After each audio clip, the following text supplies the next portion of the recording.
Unless you have superpowers, sound is heard with ears and light is seen with eyes. However, the senses of hearing and sight of humans can only identify a narrow range of sound and light.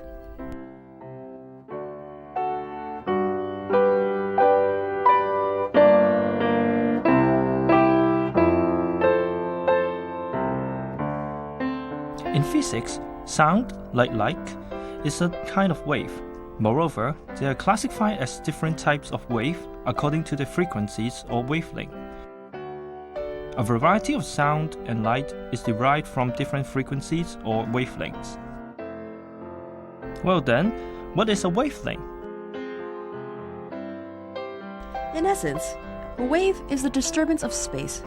For example, the transmission of sound in the air is caused by the backward and forward movements of air particles in the air, while the propagation of light is due to the oscillation of a pair of electromagnetic fields that are perpendicular to each other. Regardless of whether it is the movements of air particles or the oscillation of electromagnetic fields, when a wave is moving forward, there will be particles or electromagnetic fields that have the same displacement from the equilibrium position at any particular time instant. We say that they are vibrating in phase at different positions. Does that sound difficult? You'll understand once we look at this example. If, at any time, two people on two swings are at their corresponding positions with the other, we say that they are moving in phase.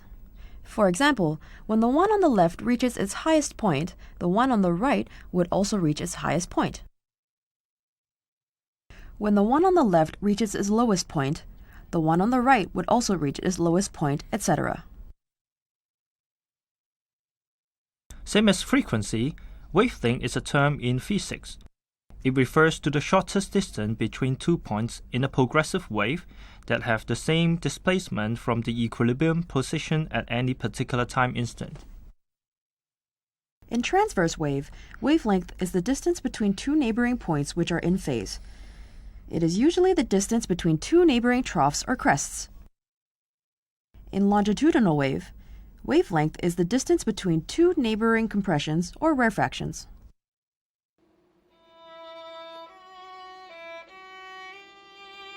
A wave with a higher frequency has a shorter wavelength, whereas a wave with a lower frequency has a longer wavelength. Why is there such a relationship? We can think about this question in this way. Firstly, in physics, frequency is the number of vibrations of a wave in 1 second. This means the number of waves that passes through a certain point per second. So the distance traveled by a wave in 1 second is equal to the frequency multiplied by the wavelength. That is the velocity of the wave. Be they sound wave or light wave, the velocity of a wave in a particular medium is constant. So the higher the frequency of a wave, the shorter the wavelength. The lower the frequency, the longer the wavelength. Various types of sound and light can be distinguished by their wavelengths.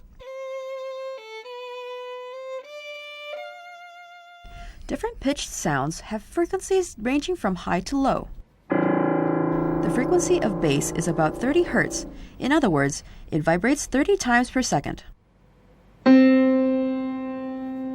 This is alto. The frequency is about 1000 Hz. This is the highest pitch that can be produced on a piano, and it is about 4000 Hz. The highest frequency of vibration human eardrums can sense is 20,000 Hz, which corresponds to a wavelength of about 2 centimeters. Sounds beyond this frequency can be heard by human ear. Sounds with frequency higher than this are called ultrasonic waves or ultrasound. You probably can't hear them because their frequency are really high. There's also another limit. Sounds with a frequency lower than 20 Hz, which have a corresponding wavelength about 17 meters, also can't be heard by the human ear. We call sounds with such a low frequency or long wavelength infrasound. The human ear basically cannot hear an infrasound, but some animals, like elephants, giraffes, or whales, can receive and generate infrasound to communicate with each other. Humans can hear a very broad range of sound from 20 Hz to 20,000 Hz, a range with 1,000-fold difference. In contrast, the range of light that we can sense is much narrower, as the longest wavelength that can be seen is only about 2 times that of the shortest wavelength. Sound is classified as treble or bass according to the wavelength or frequency of the wave, whereas the color of light changes with the frequency of wave. The human eye can sense wavelength within a range of approximately 400 nanometer to 800 nanometer, namely from red to violet. Humans can sense light with a wavelength higher than this range, such as infrared, microwave, and radio wave, or light with a wavelength lower than this range, such as UV rays, X-rays, and gamma rays. The light that reaches the Earth from the Sun consists of a wide spectrum of electromagnetic waves, but only a small range of them is visible to humans. In spite of this, humans can still enjoy a colorful world.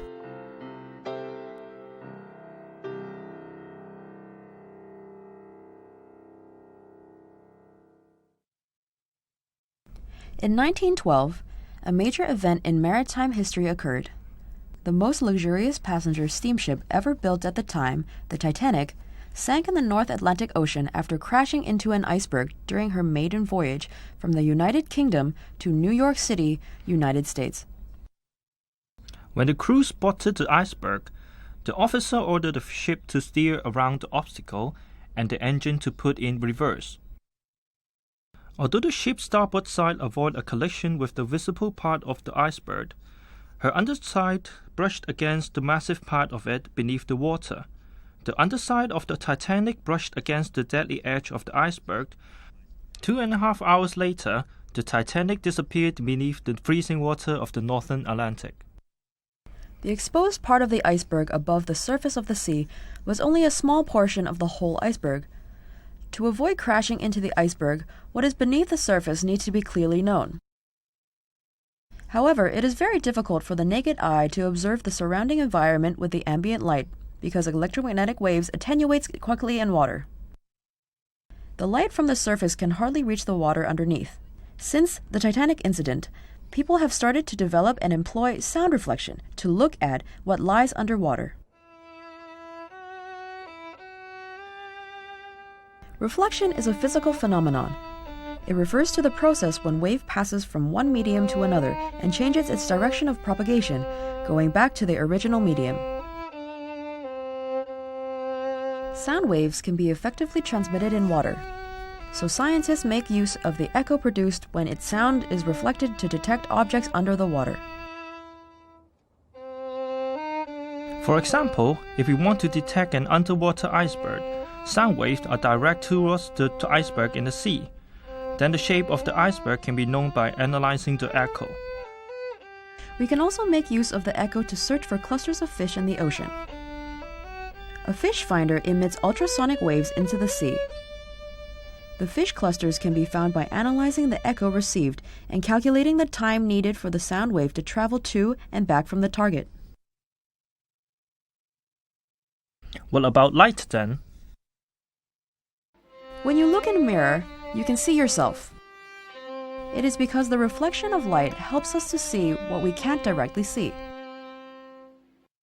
The light from my face shines onto the mirror and is reflected by the mirror into my eyes. As our vision can't bend like the light is therefore seen as if it is emerging from the back of the mirror, and that is how we can see ourselves in the mirror. Compared with sound, light or electromagnetic wave can be transmitted in the air more effectively.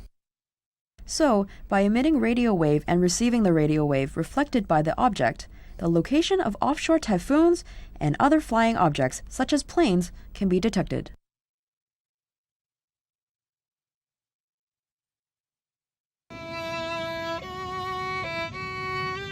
You may have experienced this, that the sound of bells from a bell tower or the siren of a police car sounds especially clear to you at night. You may think that you can hear distant sounds more clearly at night because it is quieter than during the day. That, however, isn't the only reason.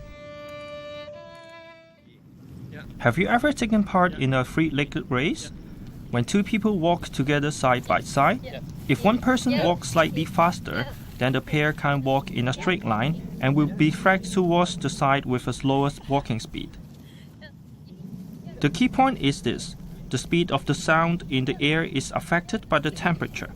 The higher the temperature, the faster the speed of the sound. Now let me walk you through the principles behind. During the day, the surface of the ground is heated up by the sun. The air near the surface is also warmed and its temperature rises, while the air further up from the ground is cooler and the temperature is lower.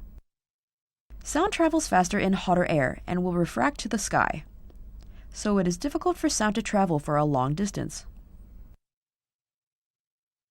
Conversely, the temperature is cooler during the night. The air near the ground also becomes cooler, while the air higher up becomes warmer than the air near the ground, so sound travels faster and further away from the ground than it does near the ground. The sound would deflect towards the ground's surface, making it easier to travel for a long distance. Thus it becomes possible to hear sounds at night that cannot easily be heard during the day. Refraction is a physical phenomenon. When a wave passes from one medium to another, or when there is a change in the speed when a wave is traveling in a medium, there is a change in the direction of propagation.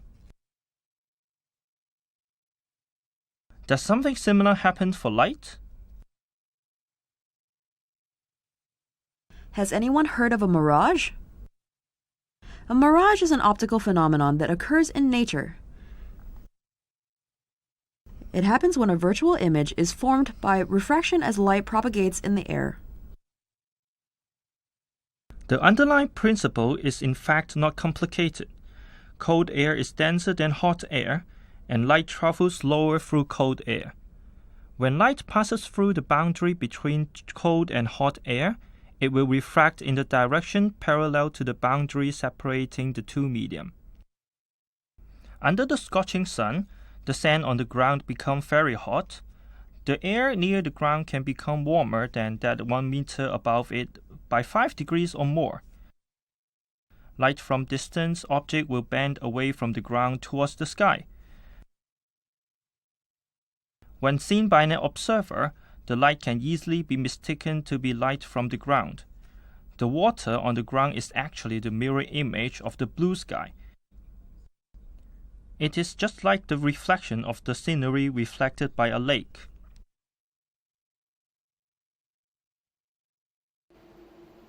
Why can we hear sounds from behind the wall? Same as light, sound is supposed to propagate in a straight line. How come it can climb over the wall and get around obstacles to reach our ears? It is a physical phenomenon. When a progressive wave encounters an obstacle or aperture, the path is deviated from its original straight line. This phenomenon is known as diffraction. But light would be blocked by the wall and cast a shadow. Diffraction is a phenomenon exhibited by waves. Since light is also a kind of wave, it should also be able to diffract. However, why is it so different from sound? The answer lies with its wavelength. The wavelength of sounds that we can hear ranges from several centimeters to over 10 meters, and the dimension of most obstacles is usually within this range.